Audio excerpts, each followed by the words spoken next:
Previously during the investigation. F.K. in the coffee. Drinking from the skulls. Well, that is one thing, but those he had used to relieve himself, he would then just use them to drink from, too. I can't believe it. This is fantastic.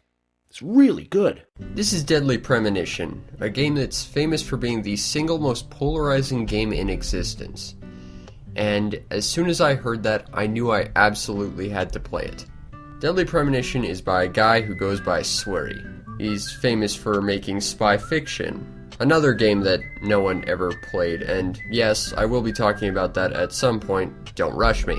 The premise of Deadly Premonition is that a murder has taken place in the small country town of Greenvale. And while the murder is bizarre enough, it also has a connection to these bizarre red seeds that have been found in several cases over the country, and it's up to you to figure out who done it. The story does have something of an inconsistent tone though, and it just makes it feel weird. And while this is something of a down note, I think it might actually improve the overall tone of the game. I know that sounds weird, but just hear me out here. The fact that it goes for a serious plot such as a murder story, and it just peppers throughout with really goofy, oddball scenes, it makes the storytelling and the overall tone of the game seem weirdly stilted, which in turn feels like it syncs up with the rest of the game. Because that's one thing about Deadly Premonition, is everything about it just seems off. But that inconsistent, stilted tone at the same time sort of emphasizes how weird this world is that we're running around in. You'll be playing as Special Agent Francis York Morgan. Call him York, because that's what everyone calls him. Or maybe you won't be playing as him. You might just be playing as some guy named Zach. It's complicated. And without spoiling the entire plot, Zach is this unseen entity who's constantly in communication with York. Zach is a brilliant storytelling tool for two reasons. First of all, it allows the game to refer to the player without ever breaking the fourth wall, as you yourself are part of this story, either as Zach or as York. And secondly, because you're playing as Zach, an unseen entity, and not the actual avatar that is York, you're not entirely certain if you can trust York. You're not entirely certain if he's on the level. I mean, after all, he could be completely crazy and you'd never know. I mean, after all, he accepts all these random orders from this invisible being only he seems to know about. Seems a little fishy to me. But regardless of who you play as, neither of them are really the main character. As I think the main character is actually the town of Greenvale itself. For you see, Greenvale, while being a small rural town, has had a murder, but that's not really where the horror in this game comes from. It's really more about the town itself and all the different people that make it up. Every character in this plot, including York himself, is just strange. I mean, York listens to a guy named Zach and is just a very abrasive individual with some really bizarre habits, like reading his fortune in his coffee. But you also have a woman who randomly wanders around carrying a pot, claiming that it's getting cold and you have to drive her home. There's a bizarre guy who's always talking in rhymes, a guy who's always wearing a gas mask, a strange man who claims to be a general but only wears a sergeant's patch. And that's only a handful of these weird and quirky individuals that make up Greenvale's population. But ultimately, this is a horror game. And while the population themselves are weird, simply driving around Greenvale is a very unsettling experience. And no matter where you go, something is just off. You might not necessarily be able to put your finger on it, but something is just wrong. And because of this, it's creepy in the same sort of way that Majora's Mask was, in that you have this constant threat staring down at you that seems to follow you everywhere you go, and you can't get away from it. In fact, when this game flips over to its Silent Hill-esque second world, which you'll hop into for various story reasons and at night when it's raining, that almost felt comforting to me. Because while stuff was outright attacking me, at least I could see the thing that wanted to attack, instead of just having this constant dread that something is out there just lurking. I think that in and of itself is one of the most effective uses of horror that there is. For true effective horror is not a monster popping out of a closet going boo, but rather the suspense leading up to a monster going boo. That your mind plays tricks on you, that you think it's worse than it is, and you almost want them to just to get it over with. And that's why this game is so great at being horror. Because while there are chase scenes and while there are hide-and-seek moments with the murderer, no part of it ever feels all that scary. But there's an overarching dread about just moving around in the overworld, and that is brilliant. Outside of story-based sort of dungeons, you spend the majority of your time in Greenvale in a almost Shenmue-esque overworld.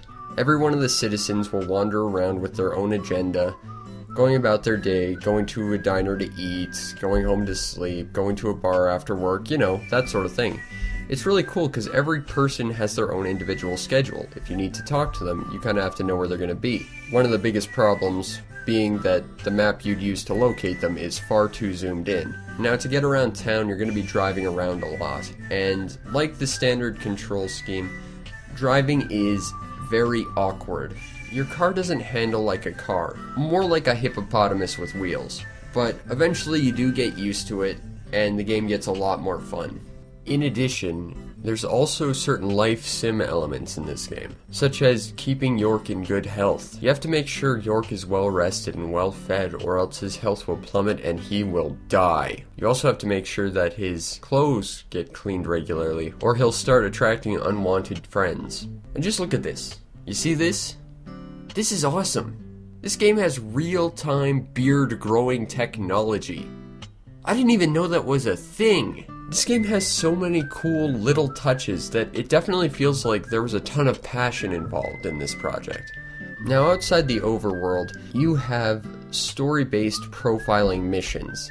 This is essentially York descending into a Silent Hill-esque second world, and this is where most of the combat takes place. You'll be wandering around looking for various clues that will help you gain a better understanding of what the murderer did and who's exactly involved and how, by finding clues strewn about.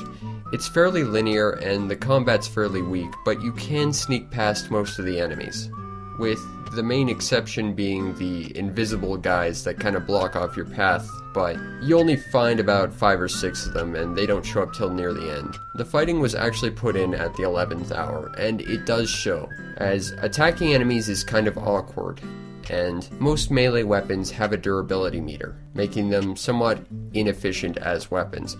In fact, your starting out FBI pistol has unlimited ammo and unlimited durability. Most enemies, if you headshot them a few times in a row, they all go down fairly quickly. So, it feels like combat was a little bit unbalanced, but because you can sneak past enemies, and because you can get some really overpowered weapons, provided you go on all the side quests and stuff, it's awkward and janky, sure, but at the same time, they give you enough outs that it really kind of balances it a little bit. While you're on these profiling missions, you may occasionally run into the Raincoat Killer, the murderer who you're hunting down and who is ironically hunting you down in this world.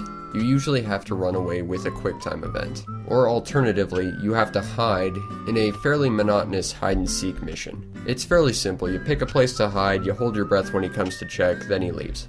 No big deal. But it does get fairly tense when he's staring right at your hiding spot and then walks away. I'll fold on that. But that's really all there is to these profiling missions. Once you gather your clues, you're out of there. It's fairly straightforward. You can skip most of the combat, and it really feels like the gameplay was more focused on overworld exploration, talking to people, doing their missions, doing their clues.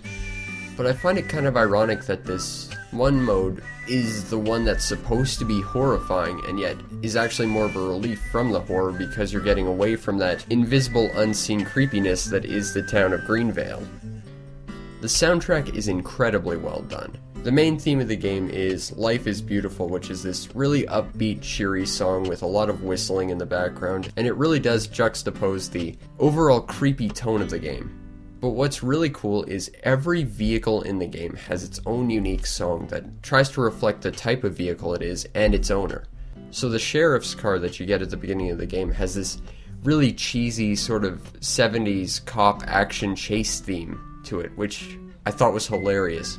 Or the sheriff deputy's song is this kind of lighthearted pop tune. York's car has this sort of punk rock vibe to it to really reflect his own personality, and I thought that was awesome.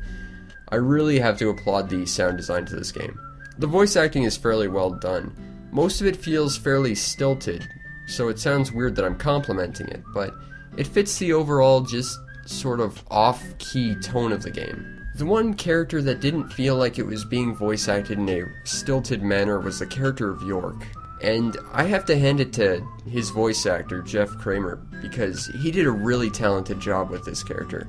That said, I think the entire voice cast really did a good job. It felt like they got really into their characters and made me really believe them. Massive applause for the voice acting. It was really, really well done. The sound effects are, for the most part, fairly generic and kinda stock.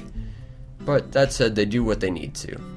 There is tons and tons and tons of extra stuff to do in this game if you want to do it. Stuff like fishing, collecting cards. There's tons of bonus missions which do reward you quite well, either in cards or weapons. You can redo the profiling missions, which will gain you more super-powered weapons down the way, which is really cool.